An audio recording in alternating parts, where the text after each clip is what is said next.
حکومت کو اور اس کے بعد پھر عسکری قیادت کو، اور وہ کہتے ہیں کہ انہوں نے میری بات مانی اور وہ ایک بڑی کسی ایٹمی جنگ کی طرف نہیں بڑھے، اور بر وقت فیصلے نے، سیز فائر کے بر وقت فیصلے نے خطے کا جو امن تھا اس کو بچا لیا۔ اچھا، وہ یہ کہتے ہیں۔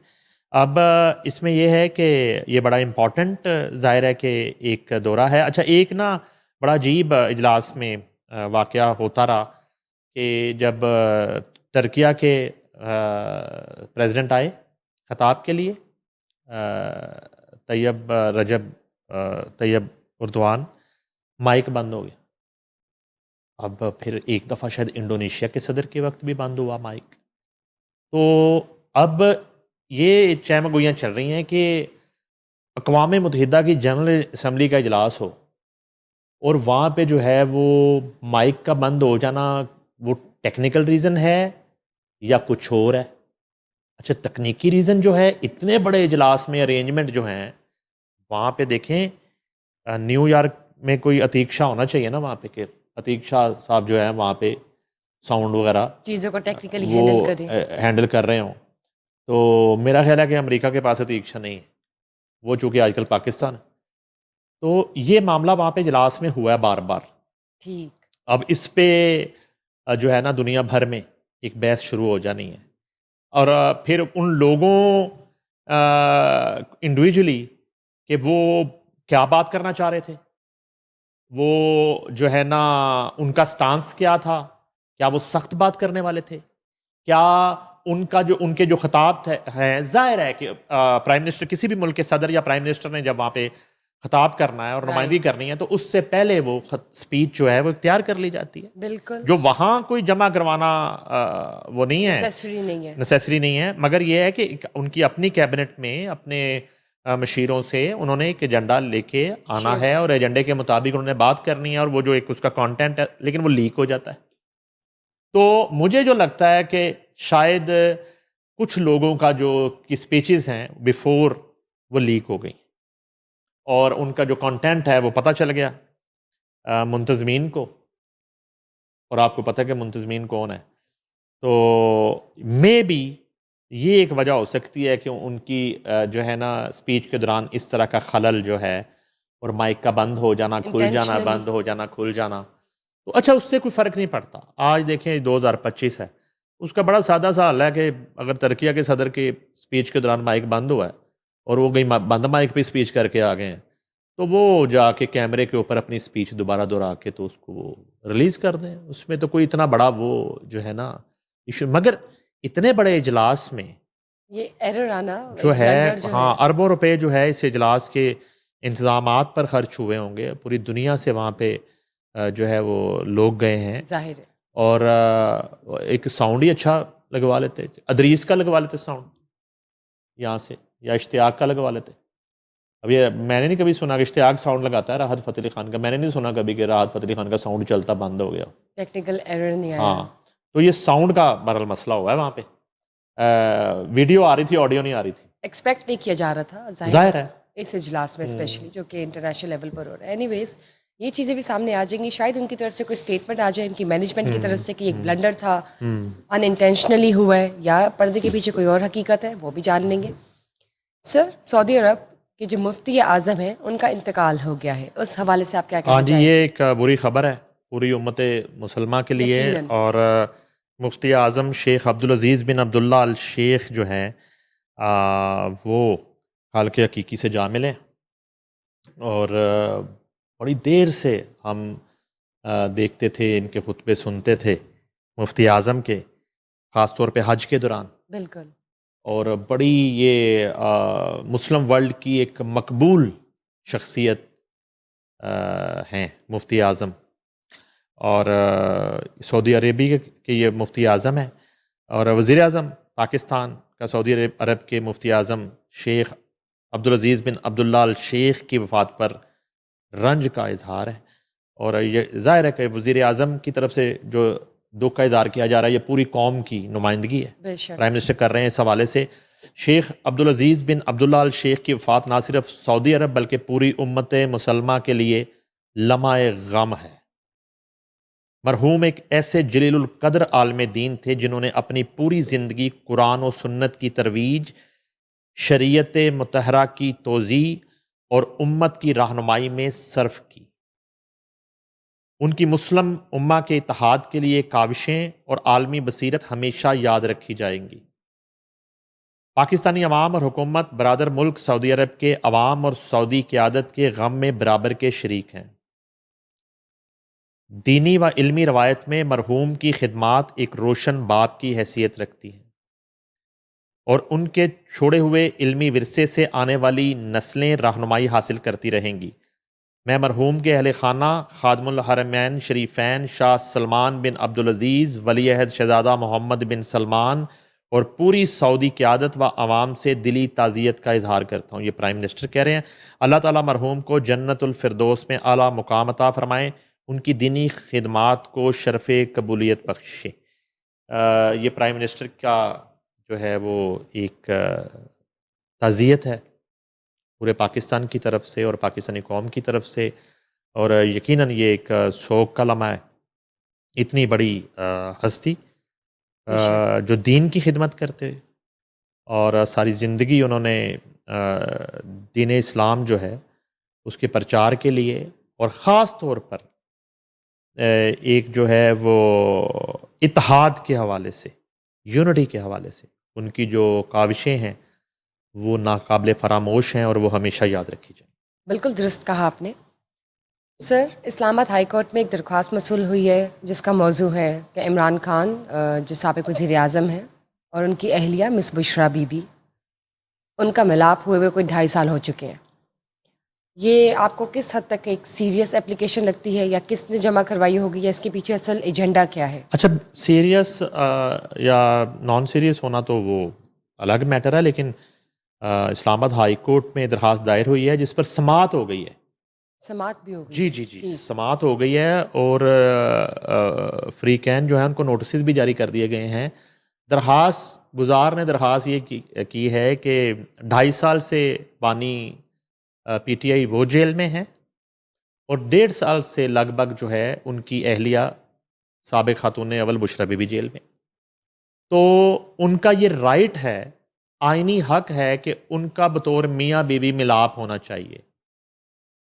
یہ جو ہے نا ایک بانی پی ٹی آئی سے محبت کا ایک منفرد انداز ہے کہ درخواست گزار جو ہے نا وہ کہتا ہے کہ ان کا جو ازدواجی ایک رشتہ ہے وہ قائم رہنا چاہیے، اور اس بات پہ وہ بڑا افسردگی کے ساتھ انہوں نے درخواست دی ہے۔ اور دیکھیں کہ وہ اس میں بھی ان کی خواہش یہ ہوگی، وہ بانی پی ٹی آئی کو خوش دیکھنا چاہتے ہیں، اور وہ بشرا بی بی کو خوش دیکھنا چاہتے ہیں، اور اس سے آگے بڑھ کے نہ کچھ وہ لکھ دیں کہ خوشخبری نہ چاہتے ہوں یہ۔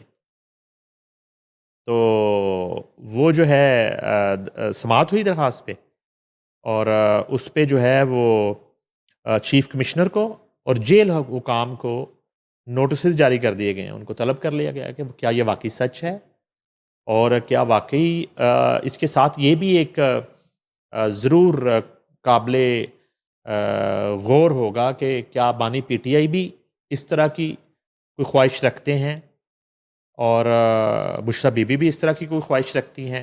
ویسے تو میرا خیال ہے کہ ہیئرنگز پہ ان کی ویسے جو ایک سرسری ملاقات ہے وہ تو ہوتی رہی ہیں، ٹھیک ہے۔ اب یہ جس ملاپ کی بات صاحب کر رہے ہیں وہ ان سے پوچھے بغیر انہوں نے درخواست دائر کر دی، اور اس پہ جو ہے یہ بھی اطلاع ملی ہے کہ پی ٹی آئی کے کچھ لوگ جو ہیں اس پہ غصے میں بھی ہیں کہ بھائی یہ کس طرح کی درخواست آپ نے دائر کر دی، مگر اس شخص کے جذبات جو ہیں وہ اپنے جذبات ہیں، انہوں نے بانی پی ٹی آئی کی محبت میں یہ درخواست کر دی۔ اور خوشخبری سے مراد کیا تھی آپ کی؟ بھائی ملاپ کی خوشخبری کی بات کر رہا ہوں نا، اس میں یہ ہے کہ دیکھیں میں ایک آپ کو عرض کرتا ہوں، یہ جو ہے نا مکافات عمل جو ہم بار بار کہتے ہیں، آج مجھے نا کچھ قیدیوں کا ذکر کرنے دیں اگر آپ اجازت دیں۔ بتائیے۔ میں وزیر اعظم پاکستان تھے عمران خان، تو اس وقت ان کے وزارت عظمیٰ میں بڑے بڑے سیاسی قیدی، جیسے یہ خود دعویٰ کرتے ہیں کہ وہ سیاسی قیدی ہیں، اور وہ اپنے کسی بھی کیس کو، کسی بھی جرم کو جرم نہیں مانتے آج کے دن تک. وہ 9 مئی لے لیں، توشہ خانہ لے لیں، وہ سائفر لے لیں، وہ آپ القادر ٹرسٹ لے لیں، وہ 190 ملین پاؤنڈ کیس لے لیں. کسی بھی کیس میں پوری پی ٹی آئی اور بانی چیئرمین یہ تسلیم کرنے کو تیار ہی نہیں ہے کہ اس میں عدت میں نکاح لے لیں. کسی بھی کیس میں ان کا کوئی جرم ہے، ٹھیک ہے. مگر انہوں نے اپنے دور میں اسی طرح بڑے لوگوں کو قید کیا. آج کی جو وزیر اعلیٰ پنجاب ہے ان سے شروع کرتے ہیں، مریم نواز سے. مریم نواز کو انہوں نے قید رکھا، اور وہ ایک خاتون ہے. تو اس وقت کے ہمارے جو سورسز تھے جہاں وہ قید تھیں، بتاتے ہیں کہ مریم نواز جس جگہ قید تھی وہاں پہ خفیہ کیمرے نصب کروائے گئے تھے، اور وزیر اعظم جو ہیں اس وقت کے مبینہ طور پر وہ براہ راست جو ہے وہ ان کی ایکٹیویٹی اور قید کے دوران ان کی سرگرمیاں جو ہیں وہ دیکھتے تھے. اسی طرح حمزہ شہباز شریف کے حوالے سے خبریں آئیں. اچھا، اس سے پہلے میں مریم نواز کا یہ بھی بتا دوں. اچھا، مریم نواز میں نے پہلے 2-3 دفعہ یہ بات کی کہ اس وقت کے جو آئی جی جیل سے میری ان سے بات ہوئی، مرزا شاہد بیگ سے. میں نے ان سے پوچھا کہ مریم نواز، انہوں نے کہا کہ مریم نواز کو جو سہولیات جیل کے اندر میسر بھی ہیں، مریم نواز نے وہ لینے سے انکار کر دیا، اور بالکل ایک عام جو کرائٹیریا ہے اس کے مطابق جیل کاٹی عام خواتین کے ساتھ. انہوں نے کوئی فیسلٹی نہیں لی. میں آن دی ریکارڈ بات کر رہا ہوں، میں نام کوڈ کر رہا ہوں اس وقت کے آئی جی جیل کا.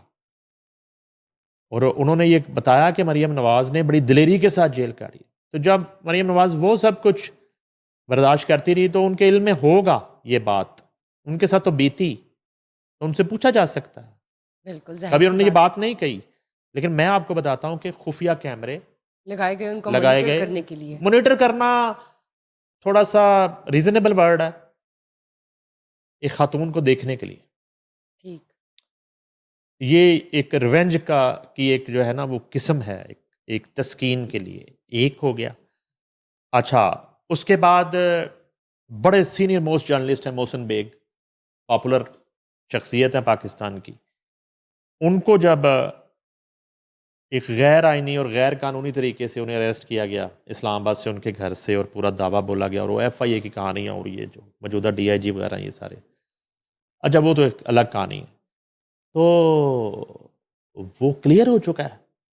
محسن بیگ سے کبھی آپ بات کر کے دیکھیں، ان سے انٹرویو کریں، وہ آپ کو بتائیں گے کہ دوران حراست خفیہ کیمروں کے ذریعے براہ راست جو ہے بنی گالہ میں فیڈ دکھائی جاتی تھی. بانی چیئرمین پی ٹی آئی دیکھ کے ان پہ ہوتا تشدد براہ راست دیکھتے تھے. ٹھیک. ان پر تشدد کی فوٹیجز بنتی تھیں. یہ ثابت شدہ چیزیں ہیں ساری. تو یہ کوئی شخص کیسے کر سکتا ہے؟ تو اس طرح کا ایک مائنڈ سیٹ تھا بانی چیئرمین کا. اور میں یہ بڑے نام ہیں، لیکن چونکہ وہ مریم نواز جو ہیں وہ بڑی تابڑ توڑ تحریک چلا رہی تھی، تو ان کے ساتھ یہ کیا، ادھر یہ کیا. رانا ثناءاللہ، جس بندے نے کبھی سگریٹ کو ہاتھ نہیں لگایا، اس کی گاڑی سے جو ہے وہ پتہ نہیں کتنے کلو جو ہے وہ منشیات نکل آتی. اور بعد میں کچھ ہی عرصہ بعد ان کے اپنے منسٹرز انکلوڈنگ فواد چودھری یہ کہنا شروع ہو جاتے ہیں کہ یہ غلط ہوا ہے. میں نہیں کہہ رہا، اس وقت کے پی ٹی آئی کے جو منسٹرز ہیں انہوں نے اعتراف کیا. انہوں نے اعتراف کر لیا کہ رانا ثناءاللہ پہ، میں ذاتی طور پہ جی. بتاتا ہوں آپ کو نا، بتائیے. بینگ اے جرنلسٹ، آپ رانا ثناءاللہ پہ کچھ اور ڈال دیں نا. چلو میں کہتا ہوں آپ ان پہ کوئی ناجائز اسلحہ ہی ڈال دیں، چلو میں مان لیتا ہوں. چلو آپ نے ان پہ منشیات ڈال دی. کس کے حکم پر؟ کس کے حکم پر؟ جنرل فیض کی کال پر. لیکن حکم کس کا تھا؟ بانی چیئرمین کا. اب یہ سارا کچھ جو ہے کرنے کے بعد، ابھی تو خواجہ آصف ہے، خواجہ سعد رفیق ہیں، اس میں شہباز شریف ہیں، حمزہ شہباز ہیں، کتنے نام جو ہے وہ میں آپ کو بتا سکتا ہوں. اس سے پہلے نواز شریف ہیں. تو آج جو ہے صورتحال یہ ہے کہ ملاپ کی باتیں شروع ہو گئی ہیں کہ جی میاں بیوی کا جو ہے نا ملاپ ہونا چاہیے.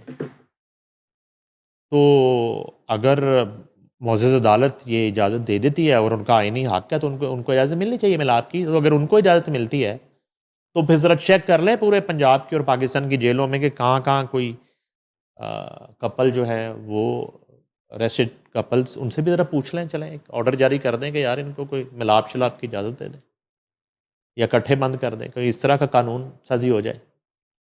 تو بہرحال یہ درخواست آئی تو آج یہ ذکر ہو گیا. ادروائز تو یہ مجھے ایک بڑی غیر سنجیدہ سی حرکت لگی.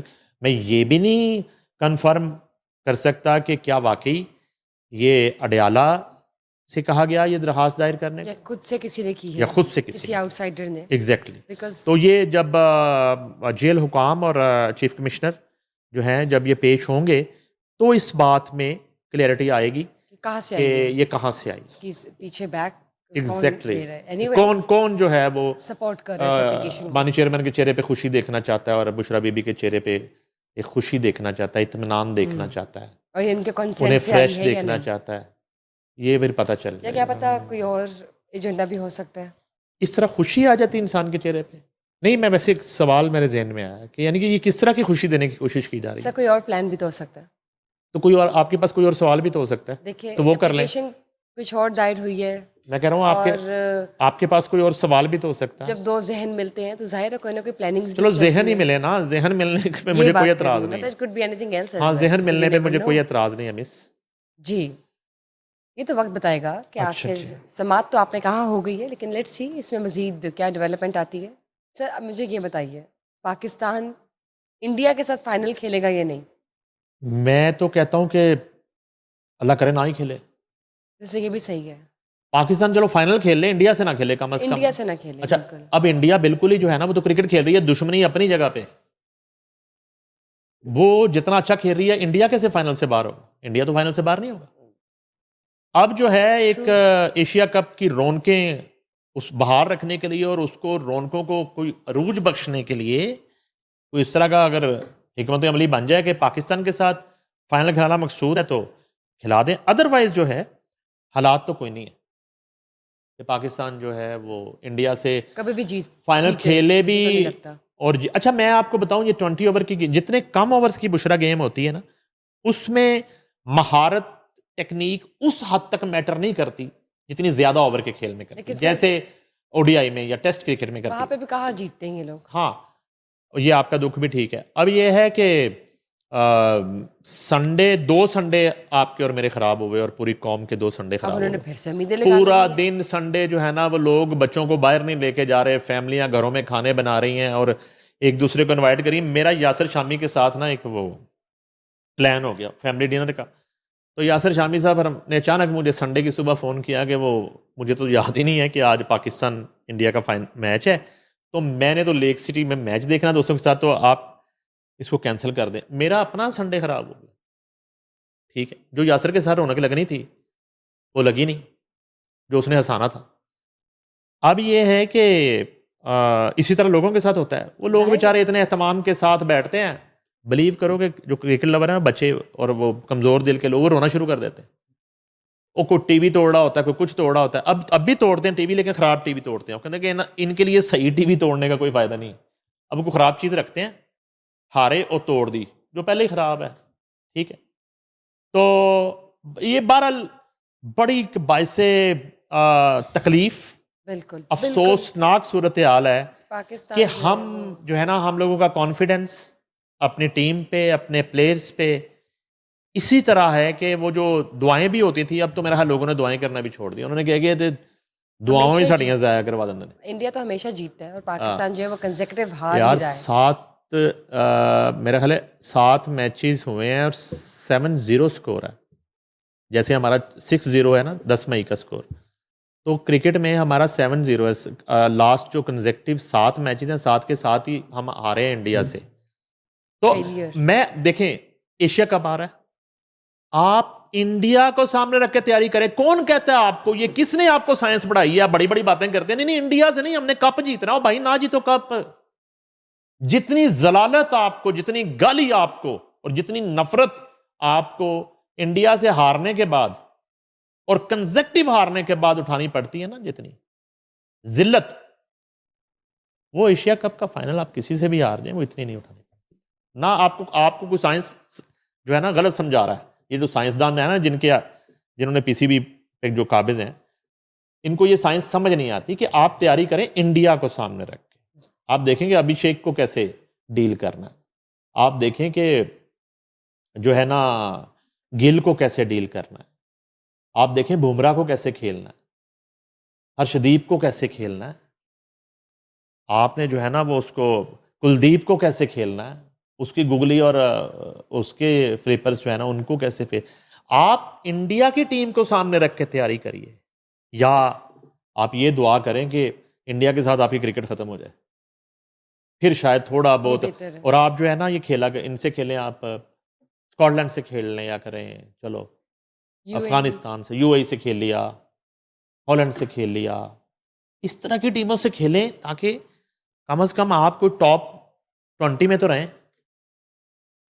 تو بہرحال بڑا مایوس کیا ایشیا کپ میں کرکٹ ٹیم نے، اور وہی بات ہے، عزت اور ذلت جو ہے نا وہ اللہ تعالیٰ کے ہاتھ میں ہے. بے شک. وہ کھیل کا میدان ہو، وہ جنگ کا میدان ہو، وہ سیاست کا میدان ہو، وہ صحافت کا میدان ہو. Let's see. پاکستانی قوم نے تو پھر سے امیدیں لگا لی ہیں ہمیشہ کی طرح، لیکن جو کرائٹیریا اور جس سٹینڈرڈ پر فال کر رہا ہے پاکستان اس وقت، جن کی ٹیم ہے ہماری پاکستانی کرکٹ ٹیم، وہ کوئی اتنی اپ ٹو دا مارک نہیں ہے. سو ہم پہلے سے تیار ہیں کہ شاید پھر اس بار ہارے. سر، سینئر صحافی مسٹر حامد میر نے جو ایک ٹویٹ کی ہے پیکا ایکٹ کے حوالے سے، یہ بتائیے کہ کیا میڈیا اور حکومت کے درمیان کوئی نیا کلیش شروع ہو رہا ہے؟ یہ پیکا ایکٹ کو لے کے کیا جنگ ہے؟ سینئر تو آج جو ہے نا میرے جیسا بھی کوئی بندہ بیٹھا ہوتا ٹی وی پہ سینئر لکھ دیتا ہے. حامد میر جو ہے نا ان کے لیے سینئر جو ہے نا مجھے بہت چھوٹا لفظ لگتا ہے. حامد میر اس ملک کی صحافت کے لیجنڈ ہیں، یقیناً. اور میں تو سلام پیش کرتا ہوں حامد میر. کوئی بھی دور ہو انہوں نے بات کی ہے، اور حامد میر سے بڑا اینکر اور جرنلسٹ میں کسی کو مانتا ہی نہیں. میں کتنے واقعات اور کتنے ادوار آپ کو بتا سکتا ہوں ان پر جو حملہ ہوا اس دور سے لے کے، اور اس سے پہلے اور اس کے بعد، کس کس طرح کے پریشر، تھریٹس ان کی فیملی کو، مگر انہوں نے ہمیشہ بات کی. بات کرنے سے اور اپنا ایک ان کا جو فریضہ ہے سچ بولنے کا، اور جب ہم مقدس پیشہ کہتے ہیں صحافت کو، تو اس کا تقدس جو ہے اس کو بحال رکھنا جو ہے نا وہ صرف حامد میر کو آتا ہے. انہوں نے پیکا کے حوالے سے پہلے ٹویٹ کیا جی ایک، اور انہوں نے سولیڈیرٹی کی، اور انہوں نے ریئلائز کروایا حکومت وقت کو کہ آپ تو پیکا پہ یہ بات کرتے تھے جب ہم آپ سے کہتے تھے. اعظم نذیر تارڑ کو انہوں نے مخاطب کیا، وزیر قانون کو. اس کے بعد انہوں نے شو بھی کر دیا اس پہ، اور کیا شو انہوں نے کیا، وہ ایک تھا تو ایک سیگمنٹ، لیکن یہ ہے کیپٹل ٹاک، یہ ہے جیو ٹی وی، اور یہ ہے حامد میر. انہوں نے سب سے پہلے سابق وزیر اعظم پاکستان جن کی آج حکومت ہے میاں نواز شریف، ان کا ایک خطاب چلایا سب سے پہلے. کیا بات ہے، کلاسک جرنلزم ہے یہ.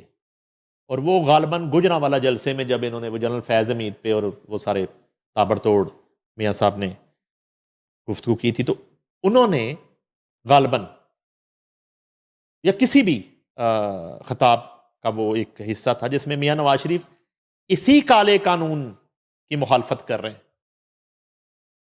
بشرا صاحبہ، اسی کالے قانون کی میاں نواز شریف جو ہے نا وہ مخالفت کر رہے ہیں کہ یہ تو کالا قانون، یہ تو جو ایک ستون ہے صحافت اس کو گرانے کی کوشش ہے، یہ تو قدغن ہے آزادی صحافت پہ، یہ تو گلا گھونٹنے کے مترادف ہے، یہ کہہ رہے ہیں. اچھا، میں اس میں ایک چیز شارٹلی آپ کو بتا دیتا ہوں. انہی میاں نواز شریف کو، انہی میاں شہباز شریف کو مشرف کے مارشل لاء میں جب جیو ٹی وی 3 ماہ کے لیے بند کیا گیا تھا اور دیگر چینل بھی کچھ عرصے کے لیے، میں سیکرٹری تھا یونین کا، اور ایک یونین ملک میں ہوتی تھی صحافی اتحاد تھا. میں نے لاہور پریس کلب کے گیٹ پہ ریسیو کیا تھا جب یہ جلا وطنی سے واپس آئے تھے, تو یہ میری دریوں پہ بیٹھے تھے. اسی کالے قانون, اس وقت اس کا نام پیمرا آرڈیننس تھا, کے خلاف ٹھیک. دونوں سابق وزیر اعظم اور موجودہ وزیر اعظم کی بات کر رہا ہوں میں, کسی اور کی بات, میں نے ریسیو کیا تھا بطور secretary Punjab union of journalist. اور ہمیشہ سے میاں نواز شریف کا یہ سٹانس رہا. آج ان کی حکومت ہے اور یہاں جو ہے وہ صدر لاہور پریس کلب کو جو ہے وہ کال اپ نوٹس جا رہے ہیں سائبر کرائم سے, اور ہمارے کرائم رپورٹرز کو, رحمت فراز کو اور دیگر کو, سب کو, اور لوگوں کے گھروں پہ ریڈ کیے جا رہے ہیں, اور بعد میں جو ہے نا اس سے مکرا جا رہا ہے اور بچا جا رہا ہے, اور چیزیں, اور جو ہے وہ سیف سٹی جو ہے اس کو آرڈر چلے گئے ہیں کہ اس طرح کی فوٹیجیں اگر ہیں بھی تو ڈیلیٹ کر دیں. تو اس پر حامد میر نے نواز شریف کا وہ کلپ چلایا. اس کے بعد میر صاحب نے کیا کیا, عطا تارڑ کی گفتگو سنائی کہ یہ پیک ایکٹ جو ہے نا, یہ تو اس کی جو شکیں ہیں یہ تو میڈیا کے خلاف ہے ہی نہیں, صحافیوں کے خلاف ہے ہی نہیں, ورکنگ جرنلسٹ کے لیے یہ ہے ہی نہیں. پھر انہوں نے وہ چلایا. اس کے بعد انہوں نے وزیر اعلیٰ پنجاب مریم نواز جو ہیں اسی طرح کی گفتگو کرتے ہوئے ایسے کالے قوانین جو آزادی اظہار رائے پر قدغن لگائیں, جو آزادی صحافت کا گلا گھونٹیں, جو بولنے کی آزادی چھینیں, یہ گفتگو فرما رہی ہیں. ان کی مذمتیں کر رہی ہیں وزیر اعلیٰ پنجاب اور اس پر گفتگو کر رہی ہیں. تیسرا, کیپٹل ٹاک میں حامد میر صاحب نے یہ چلا.